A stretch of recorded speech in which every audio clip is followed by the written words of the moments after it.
Alright, good morning everybody. Today is May 10th and I'm at the Hell's Canyon up to Enzyme Peak Trailhead, and I really want to make this video for quite a while because there are a good mix of invasive species and non-native ones here. For instance, there's this guy right here.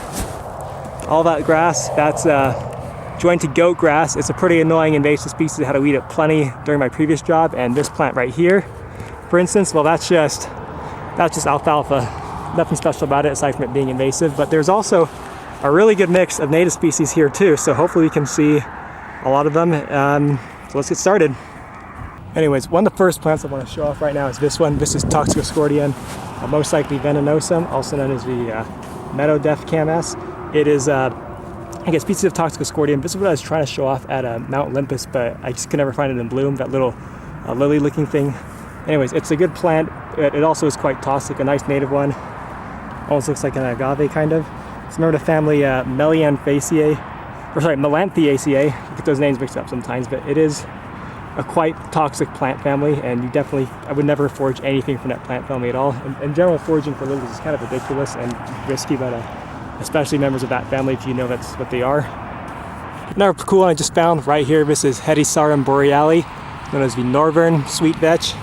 It's a member of the pea family, obviously, as you can see by the papilionaceous flower right there.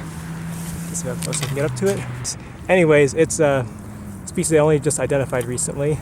It's member of the legume family, so it's gonna have a seed pod and it's got the typical compound leaves. Otherwise, I don't know if features actually identify it.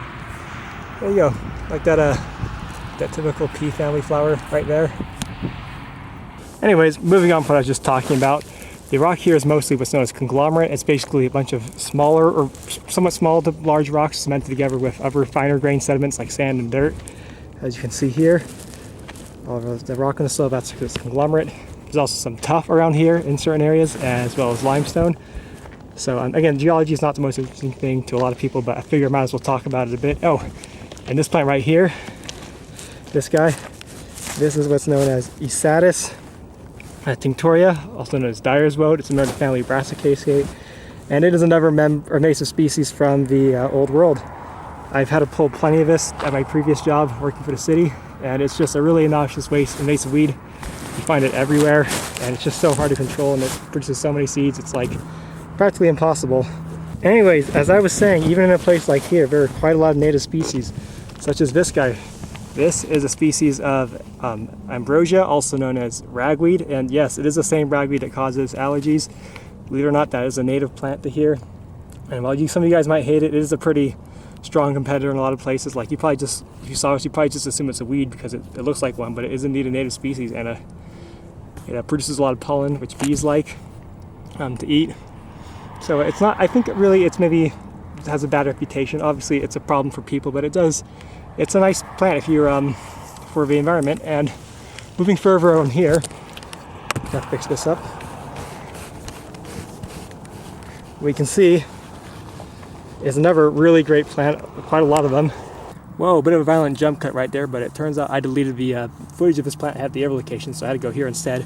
Anyways, this is Oenophora cespitosa or cespitosa. It's a member of the family Inauguraceae, and like other members of the family, it's got a lot of the same characteristics. Like the you can see here is 4 petals. That's pretty common for the family, as well as a number of stamens equal to or twice as many as the petals. In this case, it's twice as many, so it's 8. It's also got an inferior ovary with as many carpels as the stigma, or the number of carpels is indicated by the stigma count, which is 4. Yeah, anyways, it's a pretty good family, Inauguraceae. It's found throughout North and South America primarily. This genus in particular, Oenophora, the evening primroses, are found mainly in North America. In particular, this one is found throughout the West, and it's a pretty short and low-growing member of the genus, as you can see.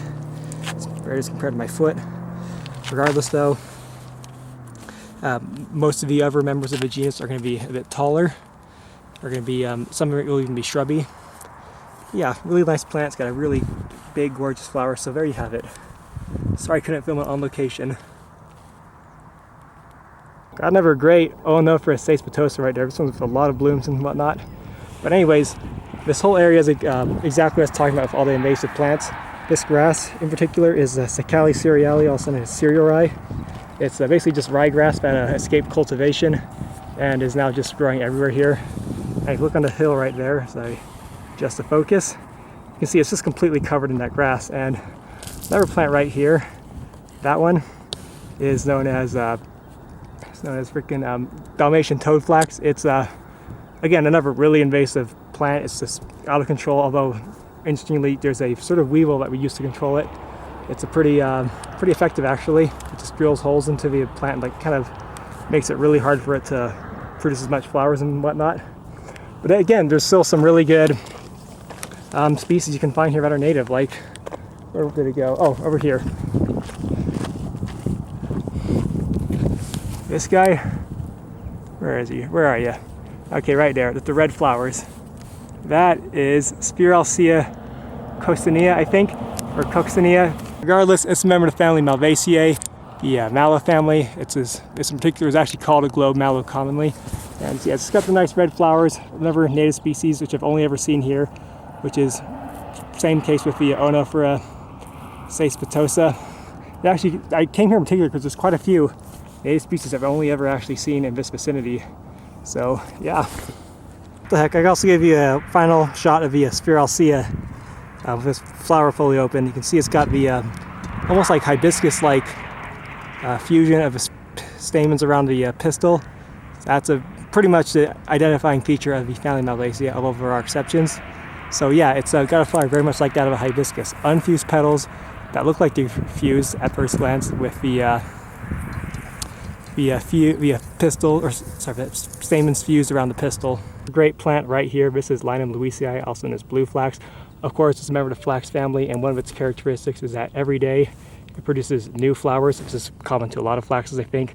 So if I were to find this plant, tomorrow, the flowers would be completely different, despite perhaps the plant looking the same, because each day they get pollinated and then close up and develop into fruit. And it just does that until it runs out of basically energy and has to go dormant for the year. Regardless, it's a strong competitor at a lot of elevations and can be found from here up to almost a tree line basically. So cool plant for that, and it's got this long stem, as you can see, quite thin looking. Overall, A+ plant, I think. Of course, just a couple of feet later, I have to find another invasive. This one right here is salsify, and I've talked about it previously.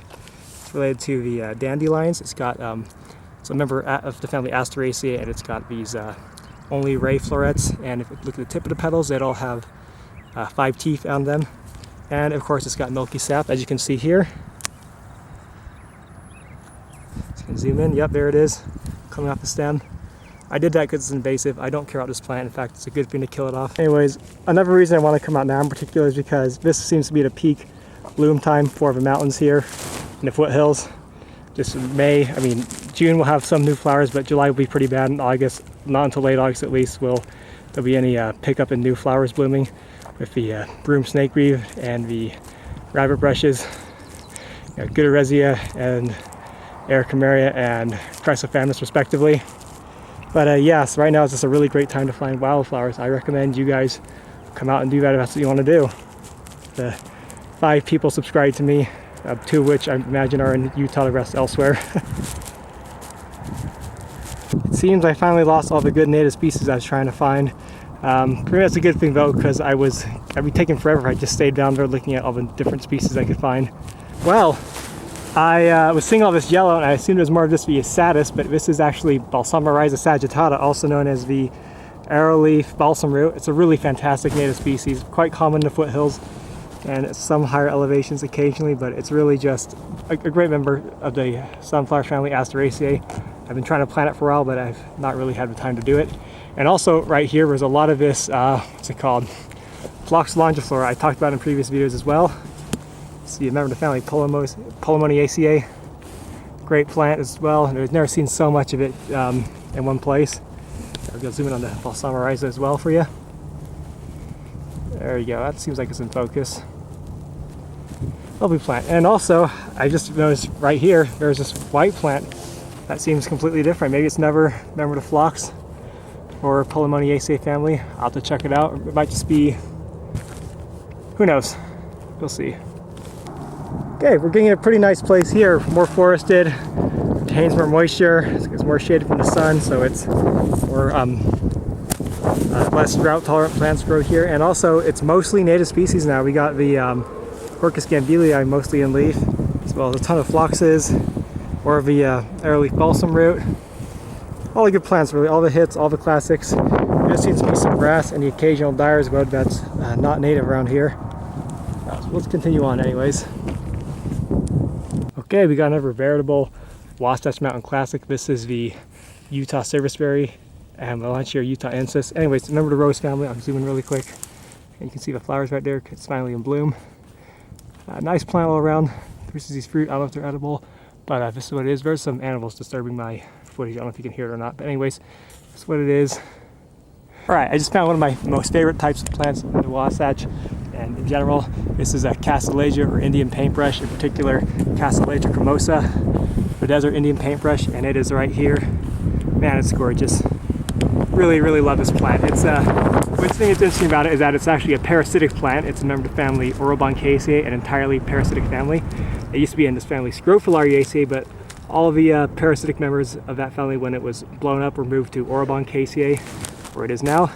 Regardless, it's probably parasitizing the grasses around it, or maybe the illicit mesothorum, who knows. It's a wonderful plant, although it doesn't actually need to parasitize to get its nutrients. Sometimes it will be growing on its own, it just won't get as tall. And it also very often will be photosynthesizing. Like it does its own photosynthesis too. It just likes to tap into the roots of our plants to get the rest of its nutrition. And there's another one right there, as you can see. Another couple of them. Really, really fantastic plant. I love it so much. Very beautiful. Quite a few species in Utah. What more do you want from a plant? And also, might as well get onto it right now. Right here is a Lithosphaermum rhodorale. Lithosphaermum rhodorale. Anyways, it's the western stone seed. It's a member of the family Boraginaceae. Not much else interesting about it, but I might as well point it out while I'm here, right? I'll try and get in close. Very typical Boraginaceae type plant. 5 petals.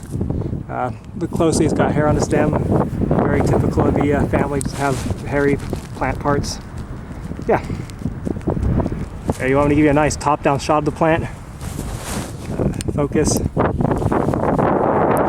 Alright. There you go, that's as good as it's going to get, I think. Lovely. As I said, this area is a lot more protected than the other areas from the sun, so it gets the same amount of rainfall, but much less evaporation, so you get a lot more species typical of the cooler, wetter parts, like this one right here. That's Dalmatian dissectum. Talked about it a few times, of course. And also got just a bunch of good species here that you won't find elsewhere, like the Gambel Oak and some others. Isn't that lovely? All Myriza sagittata right there. Also, we got this Crepus species, the same one I was talking about in a few other videos. Just getting ready to bloom, although not quite ready. See, it's got the typical, almost like Dr. Seuss kind of leaves. Really like that one a lot. Yeah, it's just not ready yet. Oh well. Really quickly before I get on, there's this Eriogonum. I want to find one just to show what they look like. They typically got these leaves that look kind of like this. But yeah, that's pretty much it. There's no flower stalk. You can see the flower stalk from last year, though. Woody thing sticking out right here, which it's tell. Anyways, yeah, not also a lot to say about it. Remember the family Polyginaceae, and there's like 300 Eriogonums throughout the American West, and that's pretty much the only place you ever find them. So quite a very iconic genus of this region. One last plant to show off today. Now this might just look like any other of the leafless trees I've showed you throughout my videos, but it's not. This is Celtis reticulata, or the netleaf hackberry.